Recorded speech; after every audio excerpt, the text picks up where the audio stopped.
And Assalamu alaikum. I welcome to all of you on my YouTube channel Study Station. How are you guys? Hope so you people are doing well and enjoying a very happy and blessed life.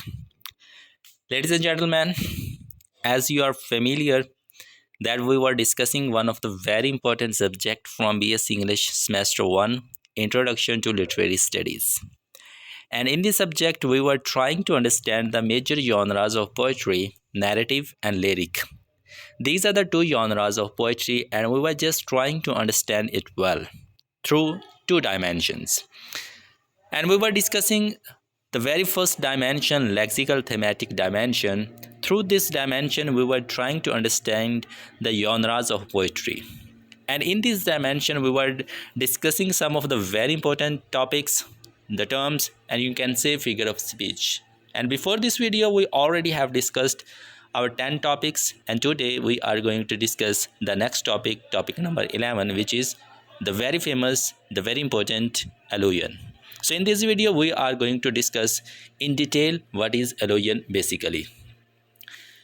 So basically, if we talk about the definition of an allusion, we can say allusion, the word allusion refers to an indirect reference to a famous person, place, event, story, or work of a literature. Literature के अंदर अगर आप बात करें, अदब के अंदर बात करें, तो एलुजन एक ऐसा वास्ता, एक ऐसा रेफरेंस, एक ऐसा हवाला होता है, ये इनडायरेक्ट होता है। सबसे पहले बात आपने ये जहन में रखनी है। एलुजन बेसिकली एक हवाला होता है, एक रेफरेंस होता है, और ये जो रेफरेंस होता है ये इनडायरेक्ट होता है। और ये हवाला, ये रेफरेंस कोई भी मशहूर शख्स का हो सकता है, मशहूर जगह का हो सकता है, मशहूर वाक़े का हो सकता है, मशहूर कहानी का हो सकता है, और लिटरेचर के वर्क का कोई भी मशहूर किस्सा हो सकता है। किसी भी शख्स, कहानी, जगह, वाक़े का जो इनडायरेक्ट हवाला होता है उसको हम एलुजन बोलते हैं।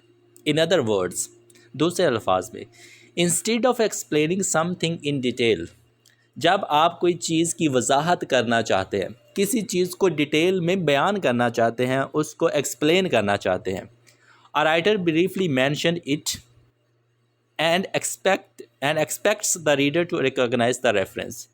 तो जो राइटर होगा, पोइट होगा, वो एक छोटा सा हिंट दे देगा और वो रीडर पे पूरी की पूरी कहानी छोड़ देगा कि वो उसको रेफरेंस के तौर पर ले और उसकी डिटेल में चला जाए, उसकी डेप्थ में चला जाए।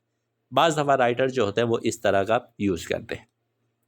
Writers and poets use allusions to add depth and richness to their work. अब जो राइटर्स हजरात हैं और शायर हजरात हैं वो अपनी वर्क के अंदर एलुजन का क्यों यूज़ करते, ताकि अपने वर्क को रिच बना सकें और अपने वर्क की गहराई में जा सकें। By referring to a well known stories, historical events और religious ideas, they can communicate complex meaning in a very short वे।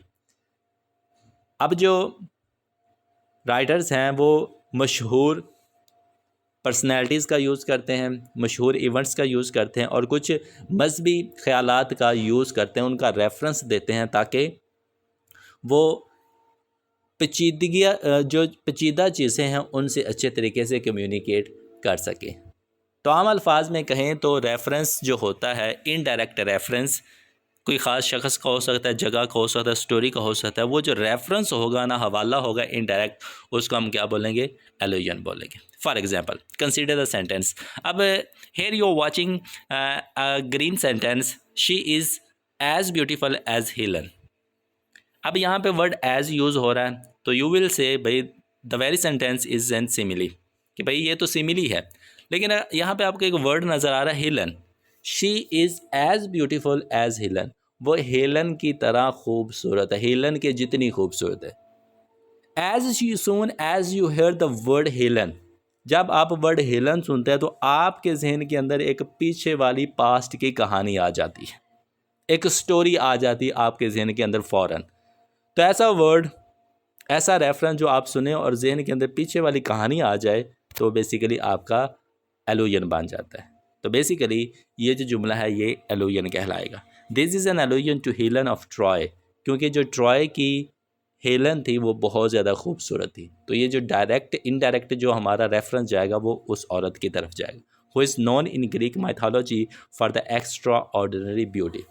और ग्रीक मिथोलॉजी के अंदर जो सबसे खूबसूरत तरीन औरत करार दी गई है ना, वह हेलन ऑफ ट्रॉय करार दी गई है। ठीक है जी। तो जब कभी भी आप किसी को खूबसूरत कहते हैं तो उसका जो इनडायरेक्ट रेफरेंस चला जाता है वो हेलन ऑफ ट्रॉय की तरफ चला जाता है। So this is how we use allusions in works. अब एक दूसरा एग्जाम्पल ले लें जी। For example consider a sentence he met his Waterloo. अब वाटरलू जब आप वर्ड सुनते हैं तो बेसिकली आप एक वॉर की तरफ चले जाते हैं, और वो वॉर किससे एसोसिएटेड है? देखिए, this sentence is an allusion to the battle of Waterloo. अब जो वर्ड वाटरलू है ये एक जंग से मुंसलिक है, और वो जंग कौन सी थी? Battle of Waterloo, way Napoleon Bonaparte was finally defeated. और ये वो जंग थी जहाँ पे नेपोलियन बोनापार्टे को शिकस्त हुई थी। Today this phrase is use to describe someone final defeat और फेलियर, कि जब आजकल ये जो सेंटेंस है ही मेट हिज वाटरलू, आजकल इस सेंस में यूज़ किया जाता है कि भाई वो हिम्मत हार चुका है, वो हार चुका है, अब वो कुछ भी नहीं कर सकता। लेकिन इनडायरेक्ट में जाएंगे तो वो आपको बोनापार्टे की शिकस्त याद आ जाएगी। So if we discuss in detail, we can say allusions are commonly used in poetry because they allow poets to connect their work with history। अब एलुजन पोइट्री के अंदर क्यों यूज़ किए जाते हैं? क्योंकि जो शायर हैं वो अपने वर्क्स को पीछे तारीख के साथ जोड़ना चाहते हैं। Mythology, religion and other literary text, मज़हब के साथ, मिथोलॉजी के साथ, या कोई किसी दूसरे अदबी वर्क के साथ उनको जोड़ना चाहते हैं, इसलिए वो किसका सहारा लेते हैं? एलुजन का। Through these references poem gain deeper cultural and intellectual meaning. और जब कहानी के अंदर, शायरी के अंदर, पोएम के अंदर एलुजन का यूज़ किया जाता है, रेफरेंसेस का यूज़ किया जाता है, तो वो पोएम गहराई में चली जाती है और वो उसके अंदर बहुत ही मीनिंगफुल चीज़ें मिलती हैं। For instance, many poets refer to stories from the Bible, Greek mythology और क्लासिकल लिटरेचर। अब जो राइटर हैं, पोइट्स हैं, वो किन का सहारा लेते हैं? रेफरेंस किन का लेते हैं? बाइबल से लेते हैं, ग्रीक मिथोलॉजी से लेंगे, या फिर क्लासिकल लिटरेचर से लेंगे। Readers who recognise this references can understand the poem at a deeper level. और वो बंदा जो एलुजन्स को समझ सकता है, रेफरेंसेस को समझ सकता है, वो पोएम को एक आला दर्जे पे जाके, आला लेवल पे जाके पोएम को समझता है, डीप में जाके वो उस नज़म को समझ सकता है। उम्मीद करता हूँ कि आपको एलुजन समझ आ गया होगा। अगर आ गया होगा so these sentences would be simple for you, क्योंकि ये जो रेड कलर के सेंटेंसेस नज़र आ रहे हैं ये सारे के सारे एलुजन्स ही यूज़ हुए हैं। He met his Waterloo, reference to the battle of Waterloo. She has the patience of a Job, reference to the biblical figure Job. Don't act like the Romeo in front of her, reference to Romeo. This place looks like the garden of Eden, reference to the garden of Eden. He is a real Einstein, reference to the Albert Einstein, meaning very intelligent. तो ये वो कुछ references थे जो indirect में हम use करते हैं। इनडायरेक्ट में रेफरेंस यूज़ किया जाएगा तो उसको हम क्या बोलेंगे? एलुजन बोलेंगे। जी लेडीज़ एंड जेंटलमैन, ये था जी आपका छोटा सा टॉपिक एलुजन। होप सो कि आपको समझ आ गई होगी। इंशाल्लाह we will see you in our next video. तब तक के लिए thank you so much. Have a nice day to all of you.